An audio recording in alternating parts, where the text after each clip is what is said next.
Had a lot of volunteers work on the event here tonight and over the last few weeks. And in particular, I'd like to thank Siobhan Snitker, who's been doing our social media, our website. Siobhan, thank you very, very much.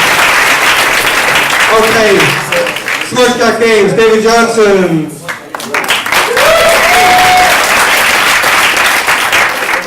So following on from the 5-minute talk, I think my half-hour talk is going to take 3 hours. No, I'll try and keep it brief. I've worked for Smudged Cat Games. Smudged Cat Games is my company. I'm the only employee. We released 2 games, The Adventures of Shaggy and Gateways. I was going to do a bit of...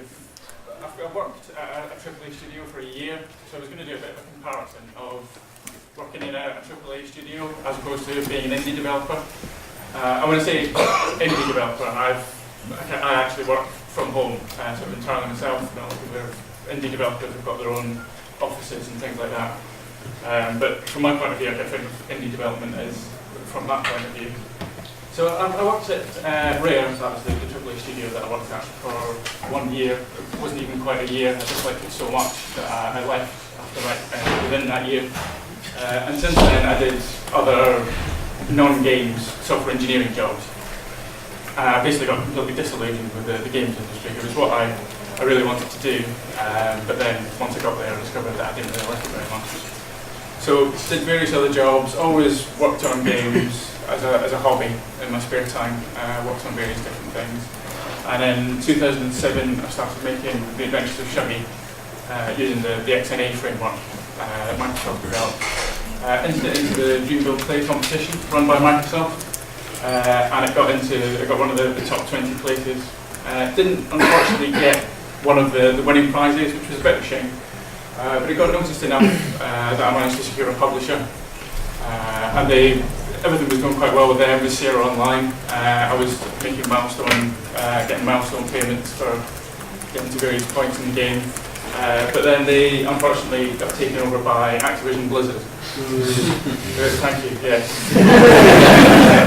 Who decided that they weren't interested in my little game, really. They weren't even interested enough to properly cancel the contract. It took a serious amount of time for them to actually cancel the contract. So I couldn't approach anyone else in the meantime, which left me in limbo for a little while. I eventually found another publisher, had ups and downs with them as well, and eventually released the game on Xbox. Since then, I've self-published after dealing with publishers the game on PC, on Steam and other digital distribution platforms. So that's my Twitter account and Facebook there if you want to contact me. So the games I've done, Adventures of Shaggy, is like it's a 2D platform, a fairly simple mechanic. You run around and collect gems. Each level is self-contained, it's all in one screen. And the key thing to the game is there's lots of different mechanics throughout the game. So in this one you get two little things at the bottom there, let you change size. One lets you get big and the other one shrinks you down small. There's other levels where you can rotate the level round, where you can do time travel, so you can encounter past echoes of yourself. Some you swing around in a rope, others change around the jump mechanic. The other game I did was Gateways, which generally gets billed as a 2D version of Portal, which isn't too far off the mark, really. I don't mind people calling it that. It's not a bad game to get compared to, really. It just is a bit different. I mean, it's always a 2D style. It's more of a sort of 8-bit style. And it's Metroidvania setting as well, so it's set in one large world and you sort of acquire different power-ups as you go along. So the first one you get is this basic gateway gun, which is like the Portal gun. So you put 2 different gateways down and you can walk through one and you'll come out the other. It does expand on the idea a little bit because you get different types of gateway guns, so you get ones that are 2 different sizes. And if you pass through one, you'll get big, coming out the other one, pass through the other way, you'll get small. Some that let you rotate the world round, and then there's a time travel one as well. So I wanted to, I only worked at AAA Studio for a very brief amount of time, but I wanted to cover some of the kind of differences between working in a studio as opposed to being an indie developer, working from home, in case people are interested in becoming indie developers.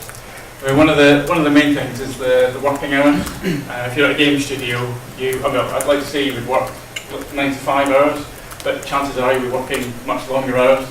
That was certainly my experience. There was always some sort of crunch coming up, or some kind of demo, or the publisher coming to visit, that meant you had to work really long hours and get certain features of the game finished. Whereas when you're an indie developer, certainly from my point of view, working from home, doing my own stuff, you can pretty much choose your own hours, which is quite nice, but it does mean you have to motivate yourself sometimes as well. It's very easy when you've got the option not to do what you want, just to sit there and not really do anything. Also, one side of that as well is you have to, if you're the only person in the company that's making the games, then you're the one that has to do everything. If you're not feeling that great, like what happened to me when I released Gateway. I came down with a cold on the day that I was releasing Gateway. I felt absolutely dreadful. But I still had to contact lots of press and deal with support requests and things like that. So it can be a bit of a burden as well. Other thing is the kind of the scope of working on a game. If you're an indie developer, you're generally quite so close to the project. It's your thing. You know, you're creating the world. So you create the majority of the game. It's something you're really passionate about. Whereas being at AAA studio, you're generally working on very large teams. You might even be working on something that you're not particularly interested in. You know, you might be keen on racing games, and you go to a game studio and end up working on a puzzle platformer, which isn't your kind of thing. But you can get to say that you worked on, you know, really good games. I mean, that might be something for you if you really want to say that you worked on Halo 4 or, you know, Battlefield or Call of Duty or something. So you can say that, you know, yeah, I worked on Grand Theft Auto. But then, you know, when your friend asks, oh, what did you do in Grand Theft Auto? Were you responsible for any of the character design or any of the exciting missions? And you have to sort of turn around to them and say, oh no, I spent my time working on that tree. That tree has to look really good. The flip side of that, being an indie developer and being so close to what you're working on, is that it can be quite difficult when the game actually gets released. And there's generally, for every game, you get quite a bit of negative feedback. One of the things with the internet is the anonymity. So I've got a comment here that we posted on the Shuggy Steam forum shortly after the game was released. It says, painful game. This is one of those indie platformers that punishes the smallest mistake. Good lord, this game only brings pain to my world. I can't play more than 20 minutes. This game seems like a nice indie to relax. It turns out completely the opposite. Frustrating beyond recognition. I do feel like I wasted money. The only thing I associate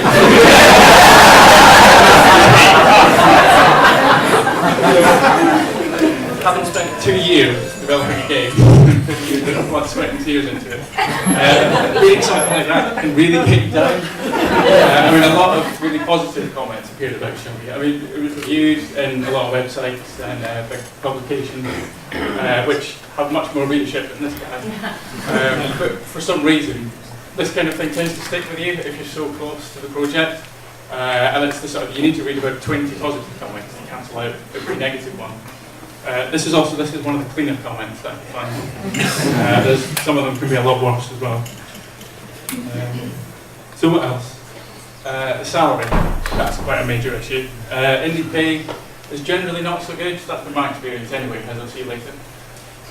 Whereas working at a game studio, you will get paid a regular wage. I mean, you'll be salaried, and you can also get quite good bonuses as well. Not something I've experienced because I wasn't out very long enough to actually get paid any bonuses. I did find, as being a software engineer, I could get paid more. Was what I did. I could get paid more working in a non-games job as well, doing software, as I think as the games industry is so appealing to people. They kind of expect people to work for less pay. I don't know if that counts for artists and producer roles. I can only really speak from a point of view of a software engineer. Working conditions is another good thing. That's what I mean about actually working from home, as opposed to, you can't be an indie developer and work in a studio as well. About a general game studio, if you go to work for a company, it'll have normal office conditions, which can be quite nice. You've got, you know, people there, you're around the people that you're working on the game with. Which I sometimes miss being an indie developer working from home, so you don't have that interaction with people. But on the flip side, an indie developer working from home, you don't need to get dressed in the morning, particularly. If you're just going to roll out of bed and decide, well, I'm just going to do stuff in my pants, then that's fine. No commute as well. I've been an indie developer since 2007, but I have done contract work in between. And when I was doing that work, I had a commute of an hour and a half both ways. So things like that, working from home can be great. So you don't have that commute. Working from home, I suppose it means you get to see your family as well. I recently have had 2 children. I've got a 2-year-old and an 8-week-old. So this is how I play video games. That's my 2-year-old. Excuse the wallpaper in this as well. We moved into a house about 5 years ago, and we keep meaning to change the wallpaper. It's really old women. But yeah, having a family there, having kids recently, it's been really nice to be able to work from home, and then I can sort of be there for them as well. If I can hear things happening in front of them, I can go through. If it's lunchtime, I can go and have lunch with my family. On the flip side, it's sometimes hard to kind of differentiate. If I hear things, if I'm busy working away, and I can hear things really kicking off in the front room, and I hear my wife really struggling, me being the decent chap that I am, want to instinctively go and help. So I've started actually recently writing down the hours that I've been working to make sure that I keep up with actually doing some work. It's so easy to get distracted.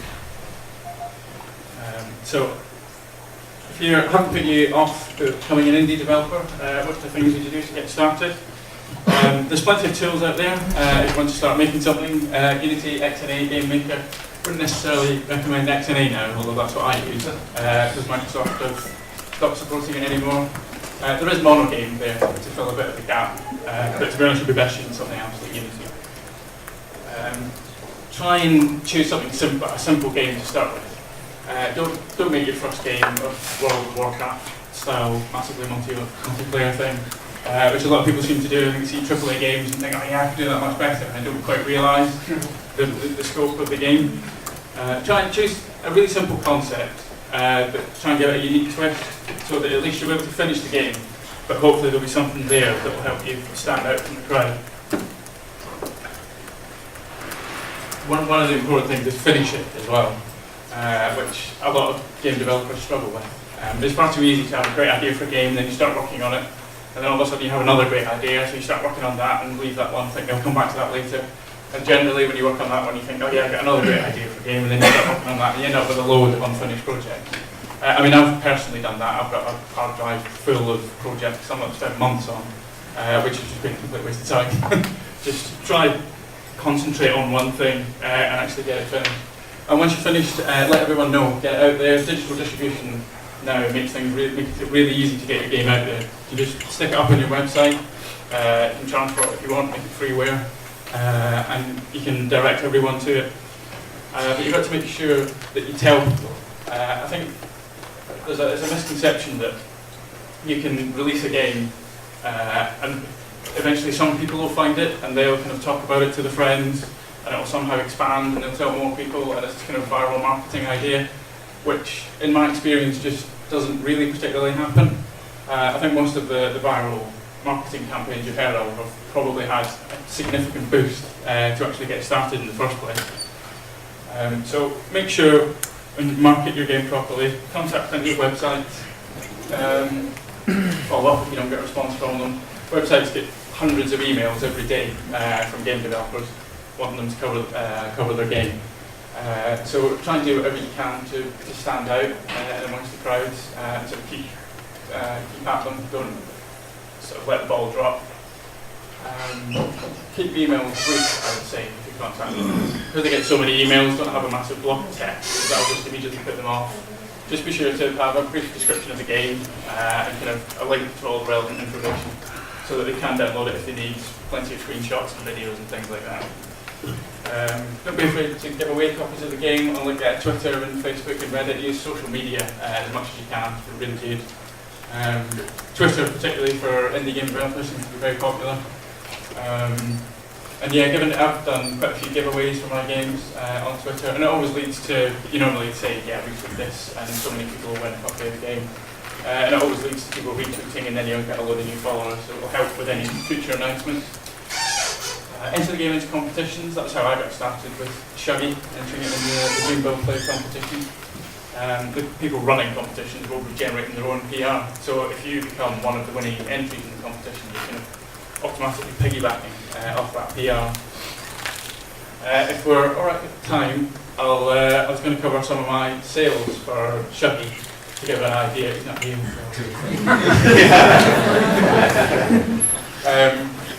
So yeah, it's an expected sales graph for video games. Generally, it looks like that. You have your big sort of press build up to the launch, and then day one you have a load of sales, and then over time it tails off gradually, sort of tends towards zero. And that's traditionally been how it actually looks. So here was my graph for releasing Shuggy. This is based on sales figures on Steam. So this was my first month of sales, which does follow the graph, but unfortunately the sales figures weren't quite what I was hoping for. Having spent 2 years working on a game, it made about $10,000 in the first month, which isn't great really for 2 years worth of work. So I do remember that first month quite well, because I was a bit down about things. I was working on Gateways as well at the time, so I kind of, when this happened, I kind of thought, well, I'll finish Gateways and release that, and that'll probably be finished. But here's what happened kind of over a longer period up until now. You can see it's about all over the place, but it's received many more sales over the course of the year, down to being in bundles and being in sales. I think bundles came about with Humble Indie Bundle. They seem to start it, which is bundling all the games together and selling it for a pay what you want price. But there's a certain you can pay so much and get some games that only unlock if you pay that price. So yeah, there's quite a few of these have appeared. So you can see there's like the Steam Daily Deal was the very first one. So it made $10,000 on that one day, which is all that it had made in the first month, basically because it was being promoted on the front page of Steam. Indie Royale bundle was the first bundle that Shuggy appeared in after that. It was $8,000, wasn't too bad.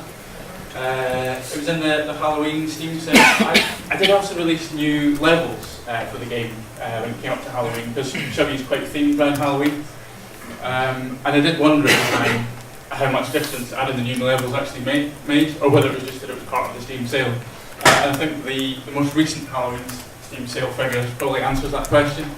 And that there wasn't really much difference between the two sales. So I think those levels that I added didn't really make any difference at all. But it's been nice after that initial launch when I thought that it was all over and that was the end of it. There's been this kind of longer thing, even a year after the game's released, it's still appearing in a few bundles. It's actually in one just now called the Flying Bundle, which isn't a particularly popular one, but it's so near the end of the lifespan that not bothered, I'm happy to put it in any kind of bundle. so it's nice to see these figures, but it does make me wonder how these have affected the initial sales of the game. I mean, I did see plenty of comments when the game launched saying that, oh, it looks quite good, but I'll just wait until it appears in the bundle or see the sales, because I know it will at some point. And I think the bundles and the sales have led to this kind of race to the bottom. Where digital distribution has helped fuel this indie boom, but it's also helping to bring the prices of everything down. I think that it's probably more notable in the mobile market, where people just aren't prepared to pay any money for games. I think as a consumer, you'll see a game that's been reduced and it's down at 20 cents, and the consumer sees this and buys it and thinks, oh, this is great. It's a great game. This is what 20 cents worth will buy me for a game. So then they look at something that's $1.50. That's ridiculous. I'm not going to pay for that. So it just is kind of leading everyone to getting cheaper and cheaper, which is a bit of a shame. It's the fact that digital distribution, it doesn't cost anything to produce a copy of your game. There's no reason why you couldn't sell it for a cent, and you probably see quite a lot of sales. I imagine that's probably going to happen at some point in the near future. You'll see games on sale for a cent somewhere. So that was the sales graph for Shuggy. This is kind of my overall sales that I've had. I've been an indie developer for 6 years, but I've worked probably a year sort of on and off doing contract work. So the sales figure for XBLA was it's a bit hard to judge because I had a publisher for that. Oh, well, 2 publishers. And there were various outlays for the game as well. So that figure's a little bit of a guess, to be honest. Xbox Live Indie Games, I don't know if any of you are aware of that. I released gateways on there, along with a few other games that I've worked on in the meantime, which hasn't really provided much of a return. I think this also suffers from the problem of driving the price down as low as it can. A game on Xbox Live Indie Games can be $1, $3, $5, but basically anything other than a $1 game just doesn't sell. Steam has been by far the biggest earner for me with Shuggy Gateways, making $77,000. I was surprised to see my own website actually provides a reasonable amount of revenue, 4.5 over the whole course of the time. Good Old Games is another one that's difficult to judge. Well, I mean, it's difficult to judge, that figure is correct, but Shuggy Gateways have only just launched on Good Old Games, and they were launched as part of that promotion, containing Good Old Games Super 5 promo. So I'd be interested to see how that happens over time, if they're any sort of rival to Steam, or if there's just no one to top of Steam at all. Amazon, despite the big name, not exactly a great return. They're only just getting into digital distribution of games, really. But they're at least better than Desura and Online, which is absolutely nothing. Which is a bit of a shame. I think part of the problem with, because I think Desura is a nice service, I think part of it was that the game is also available on Steam. So people would generally prefer to go for a game on Steam. I wouldn't look on that as, yeah, just don't touch Desura. I think Desura can be reasonable enough for games. And a reasonable on different bundles for Shuggy. And I also got 5,000 for being Dream Build Play. Gateways was also in Dream Build Play. In fact, we did get one of the top prizes. It was the lowest of the top prizes, but it was still one of the prizes. $5,000. So in total, over the 6 years been in development, I've received $162,000, which sounds great. All these figures are after the host taking the percentage, which is pretty much always 30%. But I do work with artists who do all the artwork for the game, and they work in a royalty percentage as well. So they get 30%. So after they have 30%, that's down at $113,000, which is £70,000. I don't know how that compares to euros. I think euros is slightly more. So given that I've been an indie developer for 5 years, I've been £70,000 total. I worked out as an indie salary of $14,000, which isn't brilliant.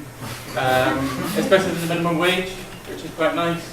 The most depressing thing about this is I worked this out last year, and my indie salary was $15,000. So that was a bit disheartening because I thought last year had gone quite well. But evidently not. So these are figures that what I reckon I probably could make if I did other things. So if I worked at a non-games company, I reckon I could earn about $44,000. This is based on the company that I did some contract work for. They offered me a full-time job. The figure for the games studio is just sort of based on generally that being a little bit less. Normally for games development, you don't get quite as much. So yeah, I mean, I spend quite a bit of time looking at this, thinking, sort of comparing that indie salary with the non-game software salary, and wondering if I want to carry on. I think at the moment I'm so happy to be working from home and be able to see my family and work on the games that I absolutely love, that I'd really like to be able to continue doing it. Hopefully this will change as well. Gateways is due to appear in a bundle very soon, which will hopefully adjust that. It hasn't been in a bundle yet at all. So with a bit of luck, that figure will improve. So I suspect I'm probably done. So yes, well that's the end of my talk. Hopefully there's been something there of some kind of interest. If anyone's thinking of becoming an indie developer, then I wish you the best of luck.